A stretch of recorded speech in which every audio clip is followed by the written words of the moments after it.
Hey everybody, I'm going to make a kind of video journal of the picks that I'll be putting through on the prop plays in California. We cannot bet on um, a regular sports book. We can't make picks on teams or the over-under, stuff like that. We have to do prop betting. Not entirely sure why, but that is what it is. So I'm making a video journal of my picks, kind of to keep track of how it's going because I haven't been tracking anything up until this point, and I am curious to see if I am at least breaking even over the time period.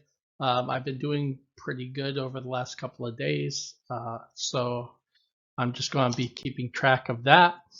Here's my current beginning balances before the plays that I make today. As you can see on UnderDog, is going to be a little bit different. I do have one football play already on there that I made, and the current balance is 128. Although I do drafts, I have 3 drafts going right now, and I'm going to be doing a couple more drafts. So that balance is going to be off a little bit because my favorite thing about it is doing drafts.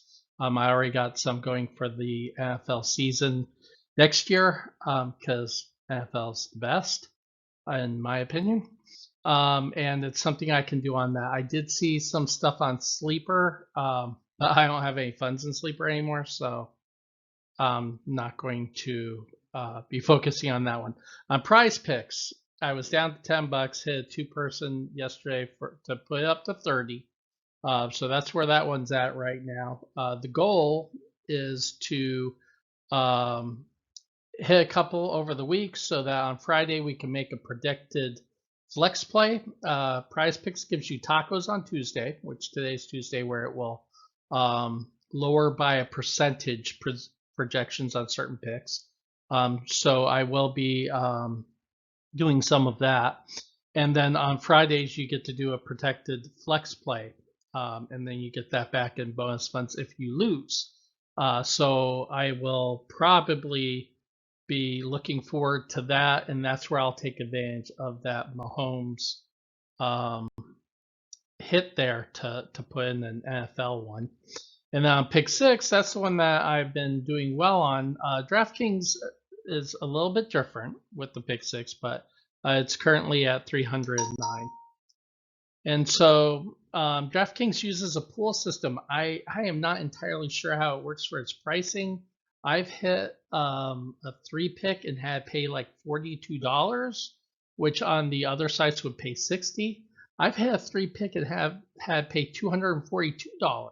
So I have no idea what's going on there. But I've enjoyed it because for every two that are a little bit less, or maybe even for every one that's a little bit less, I might hit one that's a little bit more, and then there's every once in a while you get the big payouts. Underdog and Prize Picks both have the same payouts. They pay 3 to 1 for a 2 player pick and 6 to 1 for a 3 player pick. So to break even, um, obviously the goal is to hit at least 33% of your 2 pick plays and 18% of your 3 pick plays, so that you can at least stay even and keep it going. Obviously, we want to do better than that, so that's what I'm going to be tracking here. College basketball picks today. Now, college basketball DraftKings pick six is limited at this time. It just kind of came out, so it only offers NFL, NBA, and NHL, and it doesn't have all the props that the other sites do. Okay, college basketball is on Underdog and on Prize Picks. It's a lot more. There are a lot more options on Underdog if you're playing college basketball than Prize Picks, at least at this time.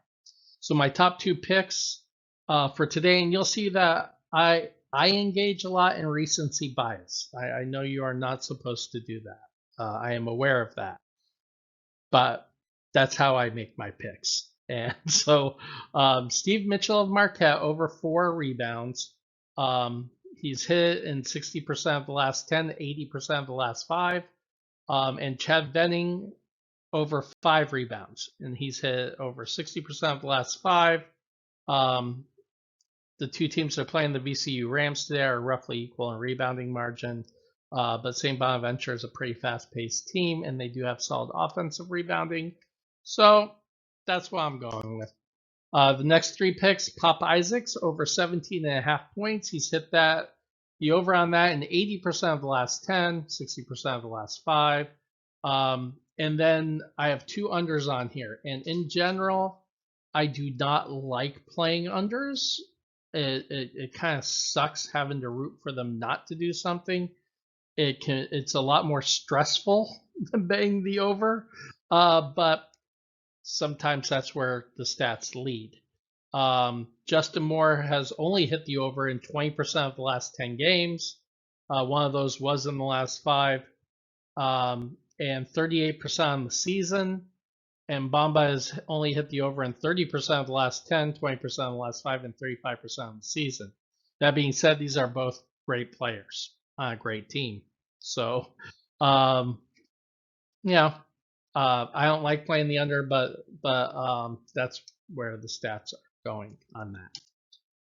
NBA top 2, John Collins, over 20.5 points, rebounds, and assists. He's hit in 80% of the last 5, 70% of the last 10, 70% on the season, and New York is ranked 20th against the position. I don't want to butcher Pascal's last name. I know I've heard it a billion times. Over 29.5 points, rebounds, assists. He's hit over 80% in the last 5, and Boston is ranked 21st against the position. Now, the reason why I have college basketball on here, even though it's not as popular, is because the NBA, the biggest threat to you not hitting is blowouts. And there are blowouts all the time in the NBA, and it's very frustrating. I am hopeful that the Boston-Indianapolis game will be a close game throughout. Because close, competitive, high-scoring games is what you're looking for in the NBA. I have done okay the last 2 days, so I'm going to keep trying NBA until I get frustrated with the blowout and just stick to college basketball. The next 3 that I have is Naismith, over 17.5 points, rebounds, assists. He's hit 80% of the last 5. Chris Dunn, same thing, 80% of the last 5 on over 4.5 points. And on the bottom there, Simone, over 12.5 points, rebounds, assists. New York is 27th against that position, which is one of the key reasons why I like it, and with him hitting at 60%. NHL, I only have 2 things that I'm looking at today. They're both unders, so NHL is always stressful. But I mean, stressful but fun. I mean, if you're watching the games. That top one, Jordan, less than 3.5 shots on goal. He hasn't hit the over on that in the last 5 games. He's only hit it 29% of the season. And then Couture, less than a half of an assist. So we're betting that he won't get any assists in the game. 25% on the season. So that's where I'm going with those. Again, doing unders. So the plays I made on college basketball, I played a $10 insured pick. So if I hit 3 out of 4, it pays 1.5, so I get back 15. If it hits all 4, I get back 6-1, so 60 on it. And I played that on Venning, Moore, Mitchell, and Bamba. A $20 2-pick on Mitchell and Venning, which would pay $60. So I'm laying out 30. Best I could hope for is 120 off of that. If I hit either of them, I'll double my money. And if I hit the insured pick only, then I would get at least half of my stake back. Prizepicks, I only have 30 in there, so at this time I only did a $10 on Venning over 5.5 rebounds and assists, because they didn't have straight rebounds there. and Pop Isaacs over 17.5 points. The Venning over 5.5 rebounds plus assists, I don't mind because it looks like he pretty much gets 1 assist a game. So, yeah, it's kind of the same. On the NBA, I did a pick six. I did a $30 3 play on Collins, Nesmith, and Simone. And like I said on pick six, I can't really tell you what that's going to pay. So who knows? On UnderDog, I did $20 on Collins and Pascal, and a $15 one on Collins, Pascal, and Nesmith. And so, like I said, the pick six, I can't tell you what that would pay.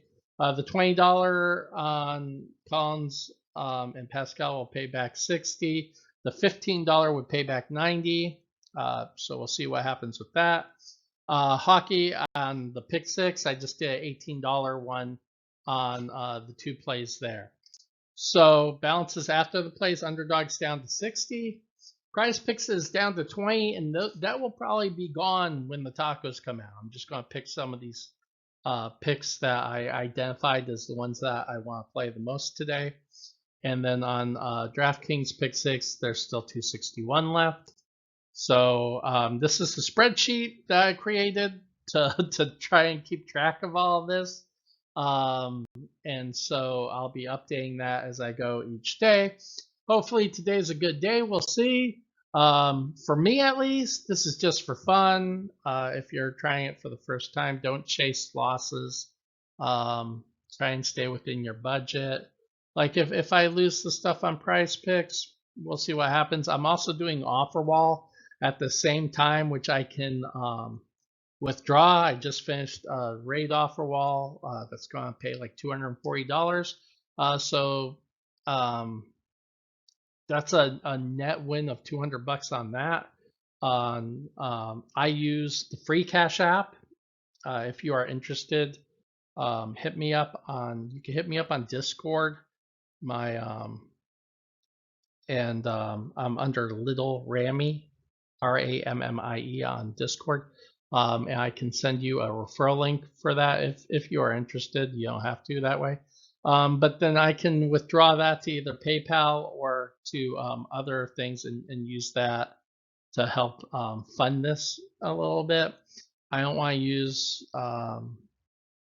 too much of my family funds because that's for other things, vacations and stuff. And in general, the funds that I have used, I've always been able to get back. So at least I'm pretty much break even. But I would, if I run out and I have to wait to put back in, then I have to wait.